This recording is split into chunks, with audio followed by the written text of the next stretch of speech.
അങ്ങനെ നമ്മുടെ ഹുണ്ടായുടെ ലോഗോയും പിന്നെ അതുപോലെ തന്നെ ഈ ഫൈബർ പീസൊക്കെ ഇല്ലേ, ഈ ഫൈബർ പീസും കാര്യങ്ങളും എല്ലാം നമ്മൾ പെയിൻറ്റിങ് ചെയ്യുവാണ്. ആദ്യം നമ്മൾ പ്ലാസ്റ്റിക് പ്രൈമർ അടിക്കും, അത് കഴിഞ്ഞിട്ട് പിന്നെ പ്രൈമർ, അത് കഴിഞ്ഞ് പെയിൻറ്റ്, പിന്നെ ക്ലിയർ, അങ്ങനെ ചെയ്താലേ കറക്റ്റ് അതേ പിടിക്കത്തുള്ളൂ. അല്ലെങ്കിൽ 2 ദിവസം കഴിയുമ്പോൾ അതങ്ങ് കളയിൽ പോകും. അപ്പോൾ അങ്ങനെയല്ല ചെയ്യുന്നത്. നമ്മൾ ഈ പറഞ്ഞ പോലെ തന്നെ ഇത്രയും ലെയറും കാര്യങ്ങളൊക്കെയാണ് നമ്മൾ ചെയ്യുന്നത്. പിന്നെ ഗ്രില്ലിൻ്റെ അവിടെ ഇതുണ്ട്. നമ്മളിപ്പോൾ ചെയ്യുന്നത് വെച്ചാൽ ഇവിടെ ഒരു കമ്പനി റെഡ് ലൈൻ വരുന്നുണ്ട്, അതും പിന്നെ താഴെയും വരുന്നുണ്ട്. അത് മാത്രം ഇട്ടിട്ട് ബാക്കി ഗ്ലോസി ബ്ലാക്ക് നമ്മൾ ചെയ്യുകയാണ്.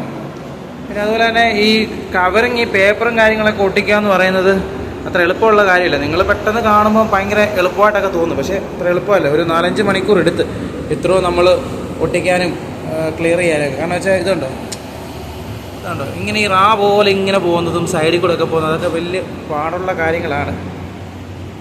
ഇനിയിപ്പോൾ ഇതിനകത്ത് വരുന്നത്, ഇതിനിപ്പോൾ നമ്മൾ പ്ലാസ്റ്റിക് പ്രൈമർ അടിച്ചു, പിന്നെ പ്രൈമറും അടിച്ചു. ഇനിയിപ്പം പെയിൻറ്റും ക്ലിയറും കാര്യങ്ങളൊക്കെ ഇതിനകത്തിന് വരാൻ കിടപ്പുണ്ട്. അപ്പം നെക്സ്റ്റ് വീഡിയോയിൽ പെയിൻ്റ് അടിച്ചത് കാണിക്കാം. ഓക്കെ, ശരിയാണ്.